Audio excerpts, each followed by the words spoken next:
Commencement, the beginning of a new era in higher education by Kate Colbert and Joe Salustio with contributions by Elvin Freites is now available for pre-order on Amazon. Get your Kindle edition or your softbound book. It's going to be amazing. Lead Squared is a cutting-edge CRM platform for enrollment management. With Lead Squared, you will deliver a seamless student experience, streamline admissions processes, lower costs, and increase retention. Schedule a demo at leadsquared.com.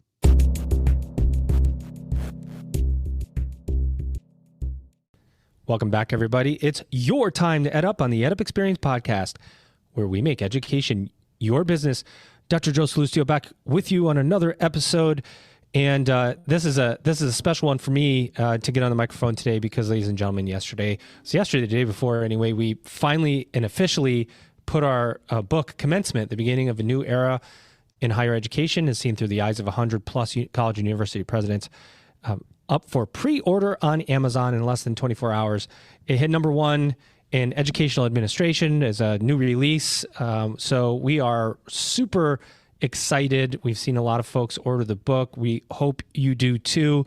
I'm not begging, but I am asking really, really sincerely anyway, that you take a peek at the book and order it on Amazon. Again, it's coming out in October.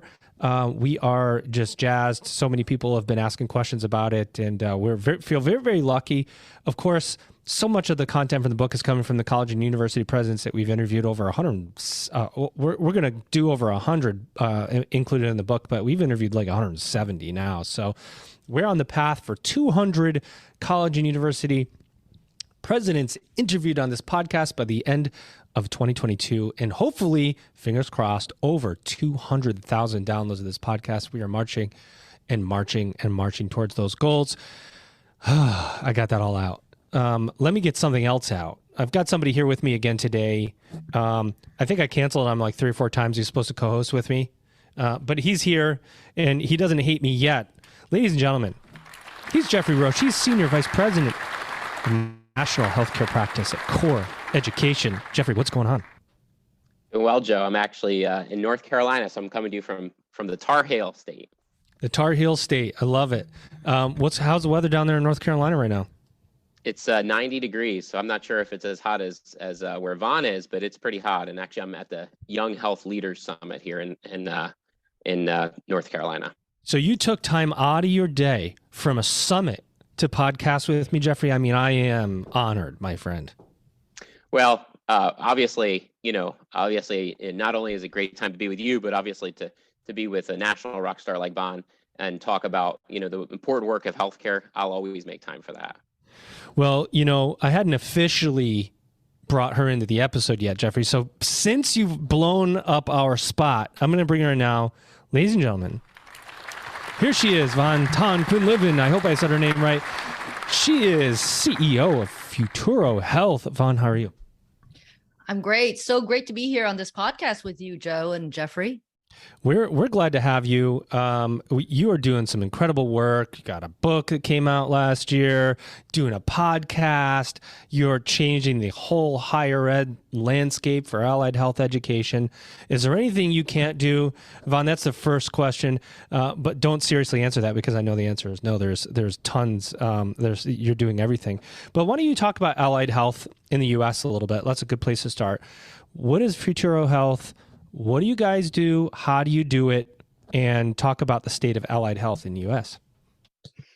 Absolutely. I had received a call from the Atlanta Federal Reserve and McKinsey & Company, and they're all in a big project with Marco Rework Alliance, looking at how do we bring communities into good jobs. And in their analysis, it appears, and this is not a surprise to anyone, in every single state, healthcare is a good sector with good jobs.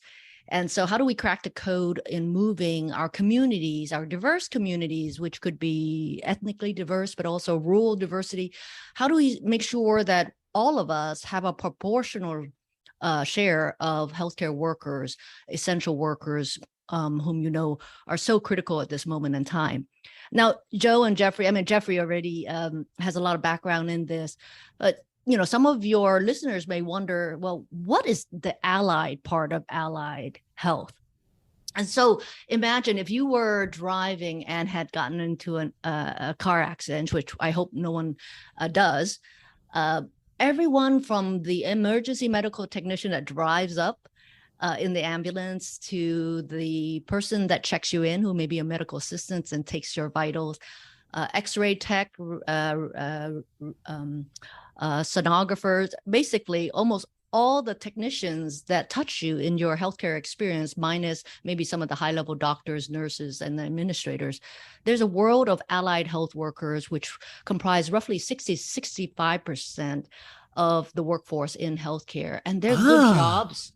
Yes, they're really good jobs, but they're little known, because I think most of us, if you were counseling your nieces and nephew around the dinner table, you talk about doctors and nurses, but many of these other occupations just don't roll off your tongue unless you know somebody who lives in that world. Yeah, you're right. And there's rad techs was a big time field. Anybody involved in X-ray pictures, and that was growing, and I think still is growing. You talked about it, sonography, medical assisting was huge and is huge. It was really huge about 10 years ago, and I think medical assisting has made a comeback. One of the things that you just said, though, is that that everybody across the country should have a proportion, or have their proportion, of healthcare workers.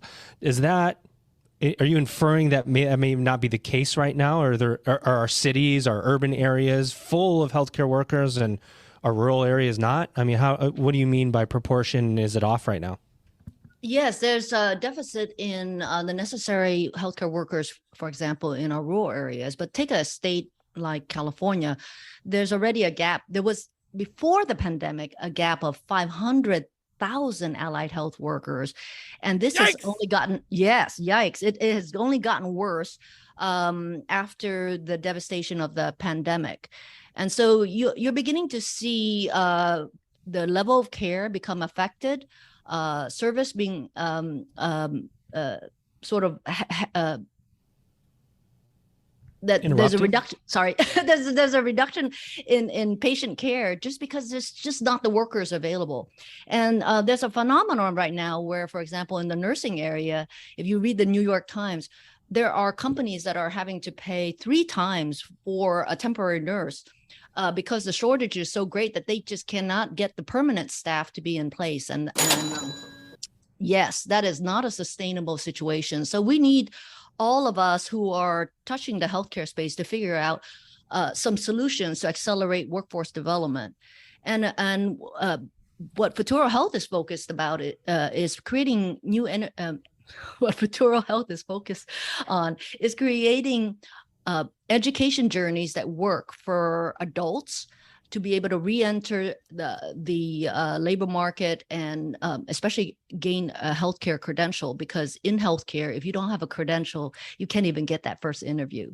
So how do you get your credential, especially with as little debt or no debt, and then be able to level up as you have as you're working with employers? Level up. You said it. So I thought, in this episode, I'd go out and find a co-host, Jeffrey, who knows less about healthcare education than I do. So your name came. No, that's not true. Jeffrey, I'm going to let you come in and take over because you are an expert, my friend.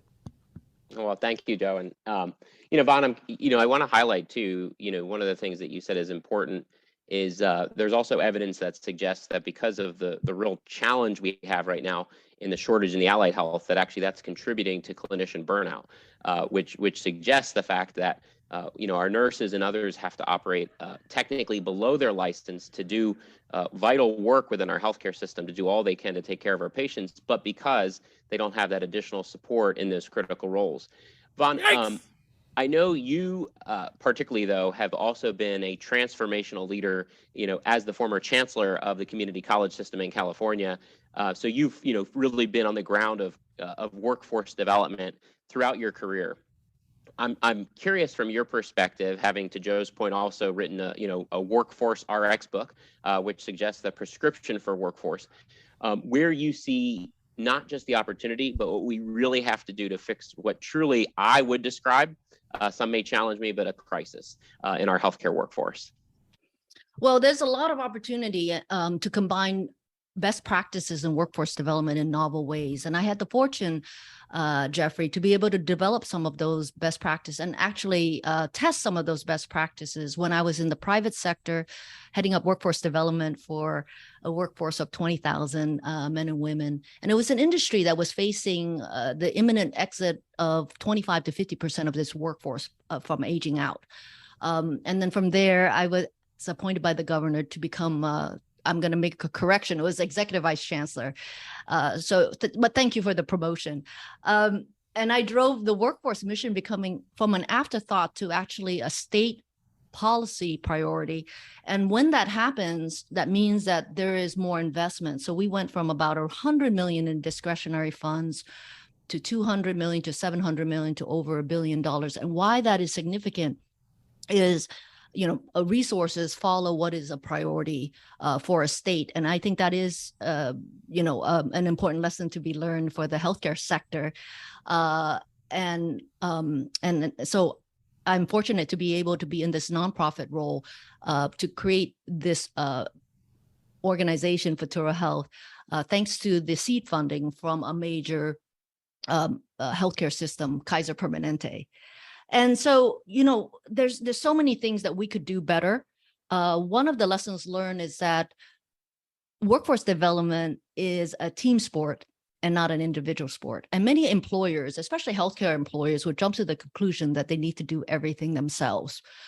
And that is not necessarily true. And while they may want to, for example, and we had the option in Futuro Health to become an accredited institution, for example, we just felt that given the enormity of the challenge, the magnitude of the number of zeros behind the needed workforce in every state, we needed to come up with a solution that can be at scale, that can be committed to diversity, and that also addresses the agility that's going to be needed because things are changing so fast. The shelf life of skills is so short.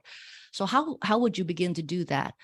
We opted, rather than to become an accredited institution, which Kaiser Permanente, they built a medical school, they built a school of allied health.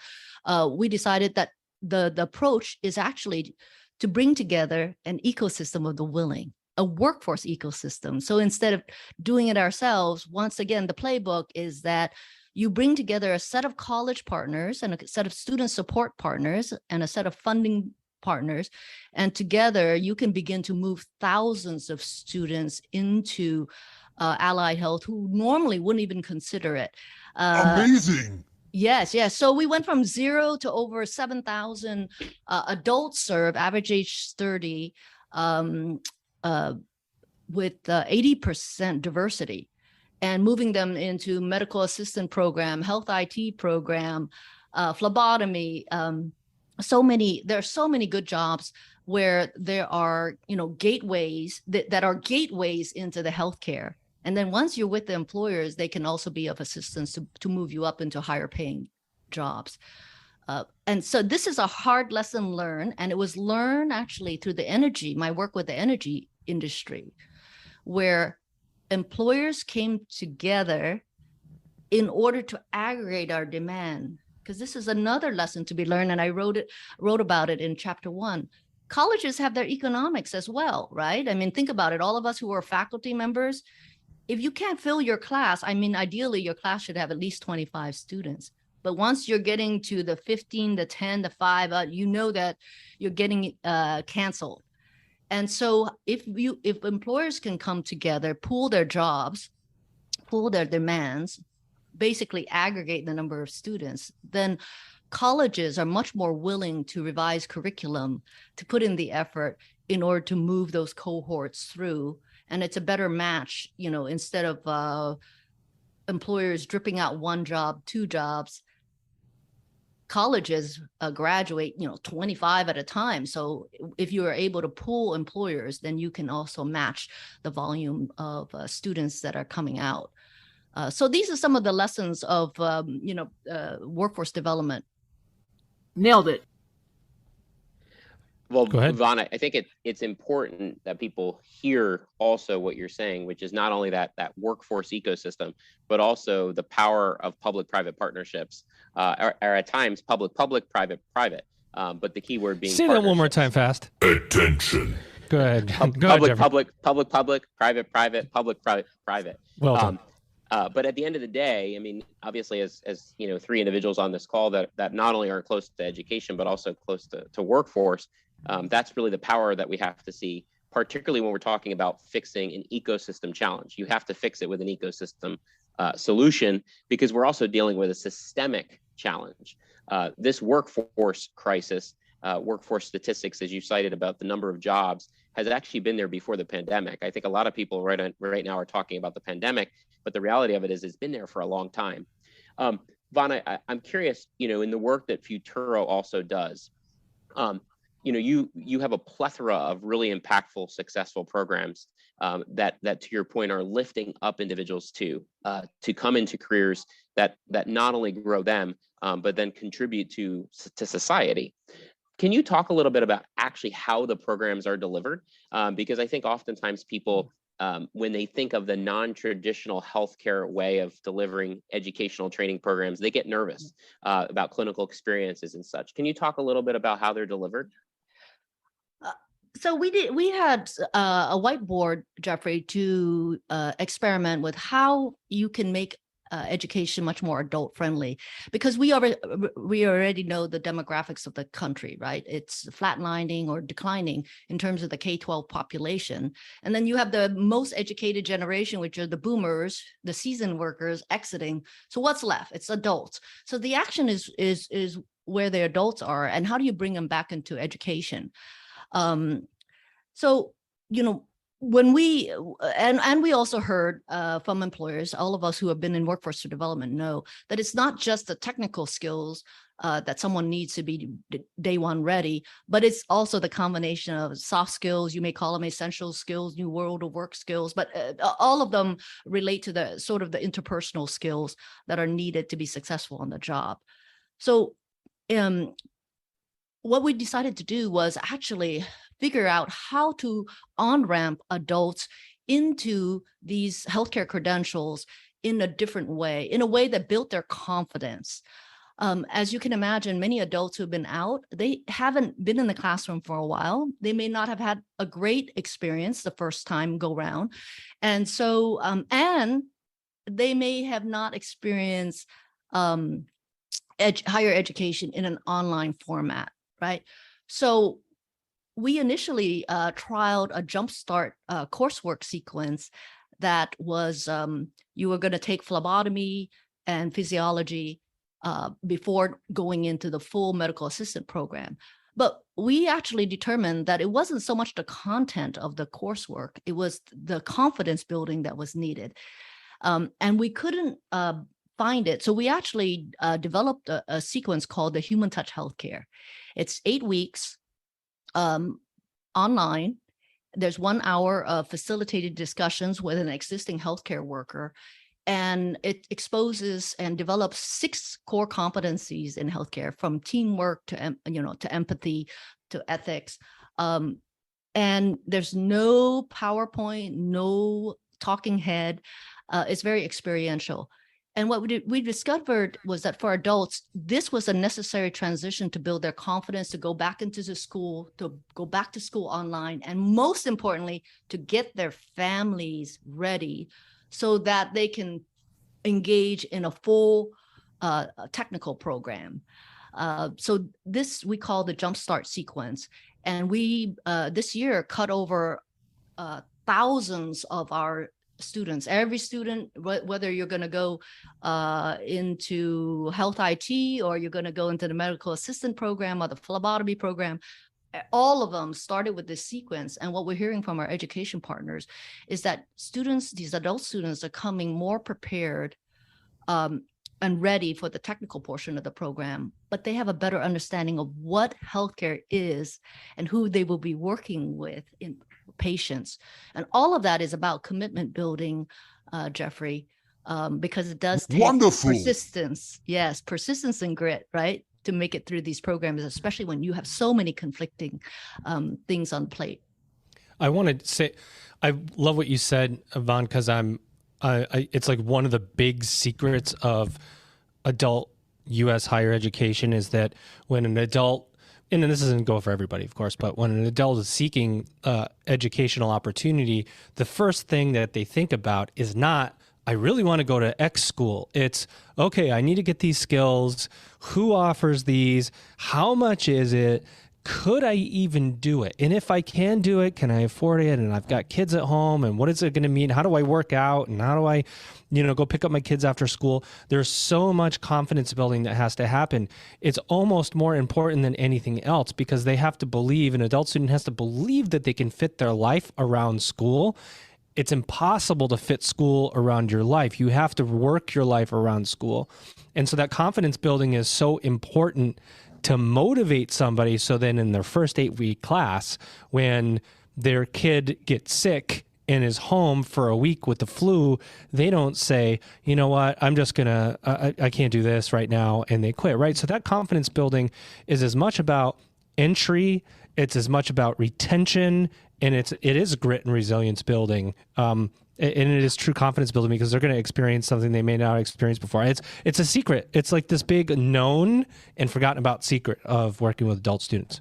I'm glad you put a big exclamation mark on that. And then of course, adults, after they finish that, they don't want to wait until the fall or the next semester to get started, right? I mean, as you said, they want to build these skills, they want to do it right away. And so one of the things we also discovered was that because now we're dealing with thousands of students and be able to move hundreds of students, get in without knocking over Knocking over your mic. I've literally dropped my microphone before in the middle of an episode. It's okay. This is what we do here. I know, I'm getting all animated. I'm waving my hands. That's the passion being thrown around there. I love it. Oh, yeah. So what we've discovered is that whether it's University of Delaware or MIT College or Concord College, because we're moving large numbers of students to them to help with their enrollment, they are actually much more flexible and willing to work with us to update curriculum, but also to have more start dates because, as you know, with adults, they just cannot wait to get started. And so some of these are best practices because students love to start in cohorts, and it's helpful for them to be able to start, as soon as they're ready. The Lead Squared integrated CRM functionality will put your institution at the front end of marketing and enrollment strategy by delivering a streamlined admissions process. Capture student interest, segment your audience, create student engagement workflows, and even integrate with your student information system to create longitudinal key performance metrics you've always wanted. You can do all of this and lower your technology costs. Check out leadsquared.com for more info. Yeah, so it's interesting because you said a lot about the shelf life of skills, which means that curriculum has to be updated to reflect the changing marketplace. You talked about agility. It's a word you used a couple of times when you were talking about Futuro Health maybe becoming its own institution, but you have more agility in working with willing partners. Coming from the community college system, which it comes with regulations and funding and budgets and outcomes and all of these things. Did you look at that prior experience and the sometimes slowness that can come from higher education and say, in order to meet the needs of business, we have to be faster, so we can't throw on these constraints necessarily? Well, I used to have a mantra, which is we need to move at the speed of business, right? And the hardest element to move in the community colleges was the curriculum approval process. Whereas over in the general education side, you can ruminate a bit, and the content doesn't go out of fashion. In the career education side, if you ruminate for 2 years, basically you've missed a cycle of business, right? By the time students get into the program and come out of the program, it would be 5 years.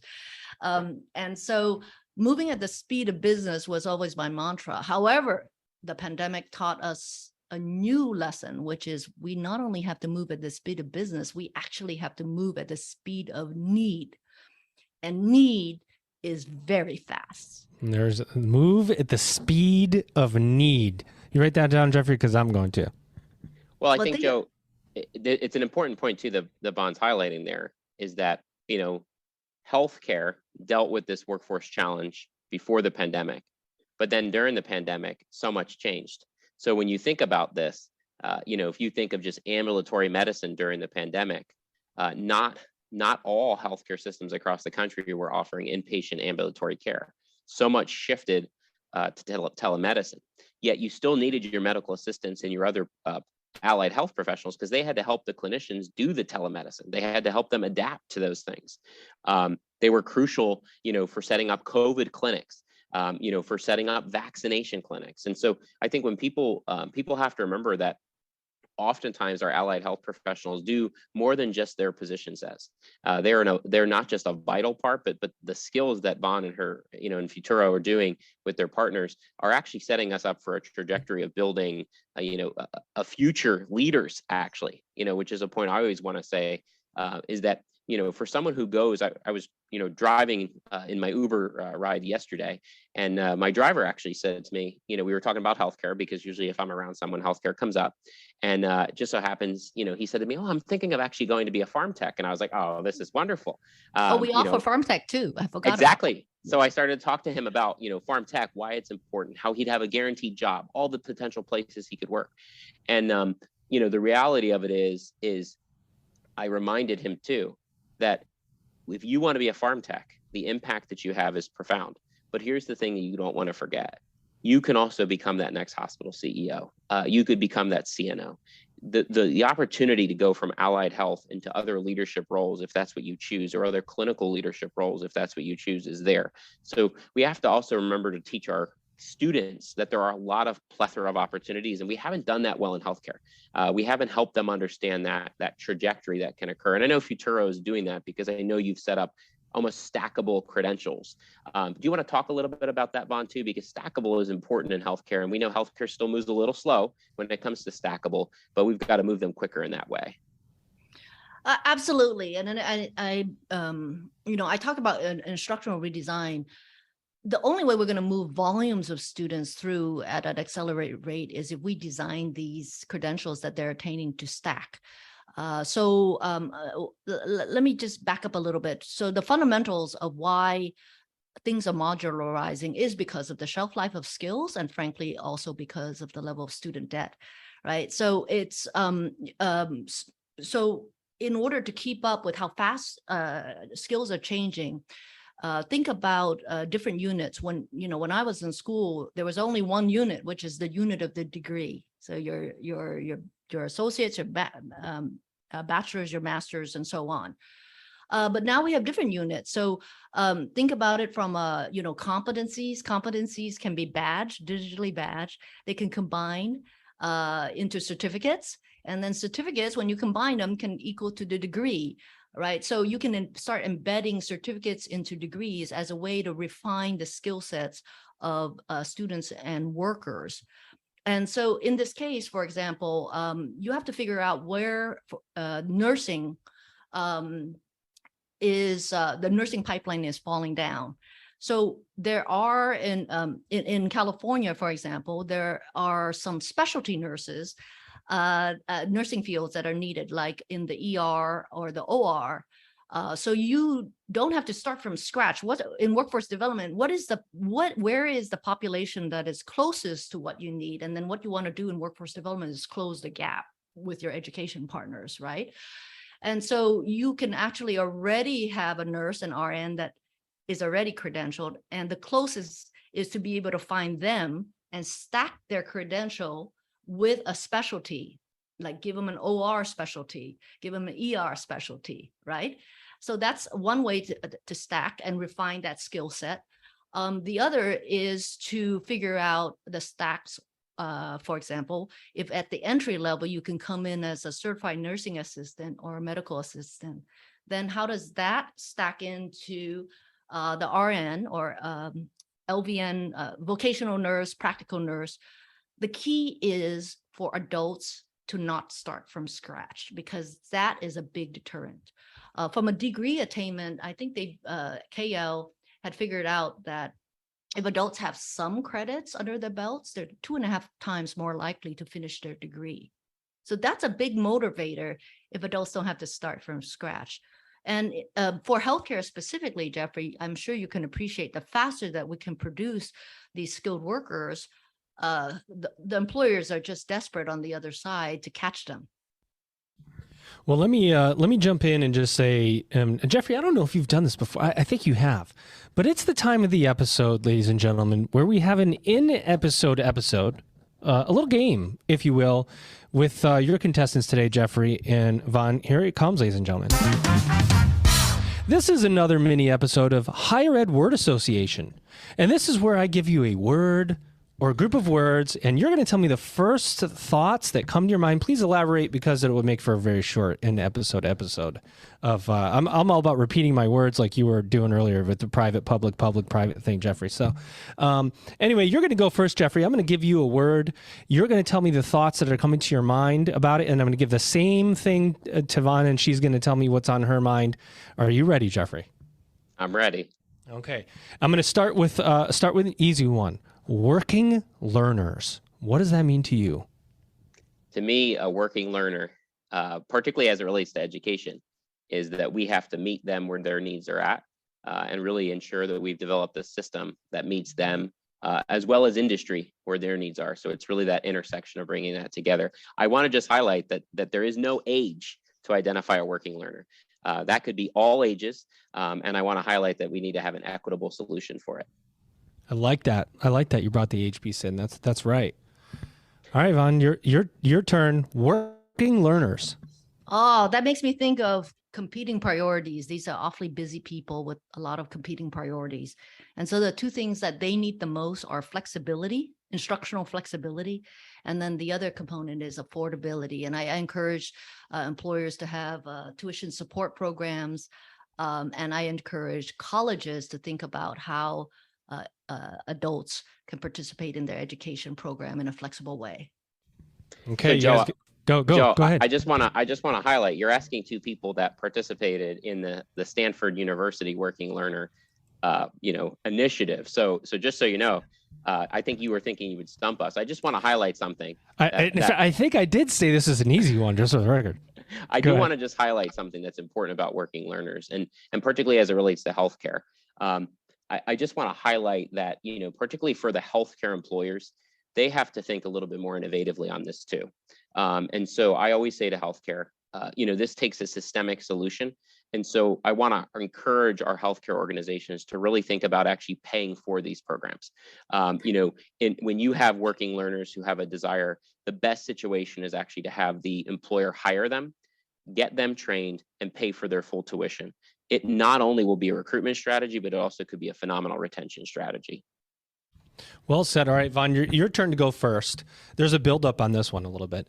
But obviously with the pandemic, we saw healthcare workers go from in demand to in need. If we needed them more then than we ever have, I think, to be on the front lines as emergency workers.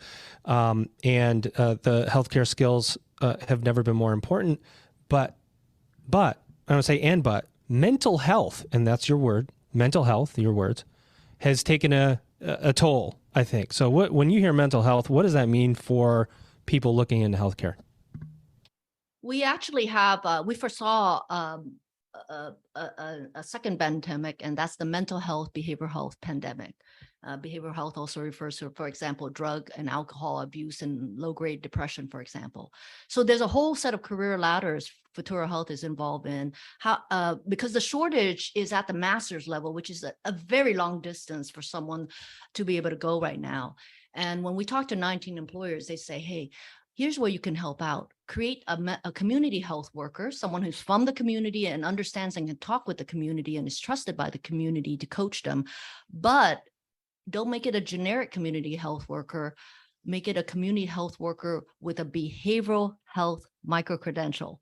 So you're giving them skills to specifically help out and detect, the depression, the alcohol, and the drug abuse. And then the next occupation, then the state came to us and said, hey, you already created a program with 15 of the 18 competencies to become a peer support specialist. So this is someone who's lived alcoholism or lived homelessness, and now they can be of a peer coach to each other. And so we created that certification for the state of California. And that is a new set of occupation that is growing because we have the shortage at the master's level. And so the more that you have the shortage at the high level, you have to supplement with the paraprofessionals. So I do see a growing need. And this is where, with all your listeners out, the college audience here, we'd love to invite you to connect with us here at Futuro Health, because we would like to complete the ladder and be able to move individuals up to accelerated bachelor's plus master's. And I just one more point, Kaiser Permanente put out scholarships for people to become masters, and their own employees approach and say, hey, I might be interested, but I don't even know what behavioral health is. To me, that is not a ready-made workforce, right? That is not a ready-made pipeline. So by being able to move people into these junior roles as community health worker with behavioral health or peer specialists and et cetera, then you're creating a pyramid, a pipeline pyramid, where some will be able to move up and they will be much more ready and prepared. I don't know how you follow that up, Jeffrey. Mental health for you. Yeah. So let me just say that particularly the message I would want to encourage is for anybody that is considering a healthcare career, whether it's in allied health or whatever it is, first and foremost, take care of yourself. Because if you can't take care of yourself, how can you be in a position to take care of others? And I think in this time of we're dealing with great burnout, there's a whole host of issues that lead to burnout, but one of which is that healthcare professionals are by and large servants, and they are there to serve others with a caring heart to do everything that they can. And so oftentimes in healthcare, we tend to be hard on ourselves and not take the right steps to address our mind, body, spirit. The second thing I would want to just address is that, to Vaughn's point, we've got to embed mental health into actually the educational process. We've got to encourage, we've got to support, empower, and mentor them through the process so that when they do become that caregiver, that allied health professional, they're prepared, but also that they have learned some aspects of resilience and such to help them through tough situations. And then the final thing I want to highlight is there's a lot of unfortunate bullying that occurs in healthcare, particularly when people come into roles. People don't realize how others can bully and just not support one another. And so my message to people is this: healthcare is a wonderful place to serve. The impact that you have is so profound. Don't let others get in your way. We've got to move those others out who are causing that, but there is still a lot of bullying, and it happens in nursing. It happens in even allied health. And we've got to create a better culture in healthcare. But so mental health to me and physical health go hand in hand. But I do want to applaud Vaughn, because I know her team and her organization are doing incredible work in California on the peer support specialists. And we've got to see that model grow elsewhere because we have a significant shortage of those professionals as well. Love it. Okay, last one. Here's the last one of the day. Vaughn, this goes to you. Skills to job. Skills to job. What does that mean to you at Futuro Health? Relevance. When you say skills to job, I think about relevance. And with all the educators on this in your audience, we always have to make sure that for students to successfully land in the workforce, what the educational experience has to give them the opportunity to build some skills to be relevant in the workforce, and highly encourage work experience. I mean, think of it from your point of view. Wouldn't you rather hire someone not only with the credential, but also with the work experience? So to the extent that you can have a co-op class or course embedded into your curriculum as to make it standardized, you will be this will be of great value to your students. In the field of healthcare, fortunately, a lot of clinicals are already embedded as part of the requirement for licensure. Jeffrey, skills to job. Yeah, so to me, this is a call to action, particularly to higher education and healthcare. That is way past time. That, as far as I'm concerned, every college, every university should be working, within an ecosystem like Vaughn has created to fix what truly is one of the greatest crises of our times. And on the healthcare side, we've got to get our healthcare systems to move in a transformative way to recognize that skills-based certificates, skills-based certifications, skills-based learning is credible, qualified, impactful, and is actually part of the solution to what not only are workforce challenges of today, but workforce challenges of tomorrow. And so to me, it also is future of work, future of learning, and we've got to get higher ed and healthcare and the workforce ecosystem totally integrated in a way to solve this. Well, guys, I have to tell you, this was a pretty close episode of Higher Ed Word Association. As always, I need to go to the judges. I'm going to hit the judges with a statement, and I'm going to say, judges, I believe, is it true, or could it be true that Jeffrey has won this episode of Higher Ed Word Association? Wrong. Oh, the episode win goes to Vaughn. Jeffrey, I'm sorry, you'll never win here as the guest host. The judges know this. The guest always wins here on the EdUp Experience. Little mini episode of Higher Ed Word Association. All right, Jeffrey, over to you for the last question, and then I'll close out the episode. Yeah. Well, my last question really deals with, particularly Vaughn, Futuro has done this successfully in, bringing in higher education, but also has had the support and the backing of an integrated delivery system. In a circumstance where, let's say, education does not necessarily have that same backing, what would be your advice, particularly to that higher education entity and or a workforce board to help create that ecosystem? Well, I could just share that, Futuro Health was created to benefit the whole industry and not just our Kaiser Permanente. So, we are always looking for other partners, college partners, but the model is so interesting to other states as well, because they're trying to solve exactly the same problem, which is how do you do things at scale, but still remain committed to diversity and retain that agility. And so, I would just invite us all to think about, what can we do together that we can't do alone? Again, workforce development is a team sport, not an individual sport. And so once you're committed and interested in working in this area, pick up the phone or type an email and reach out because there are ecosystems willing and wanting to invite you into the work.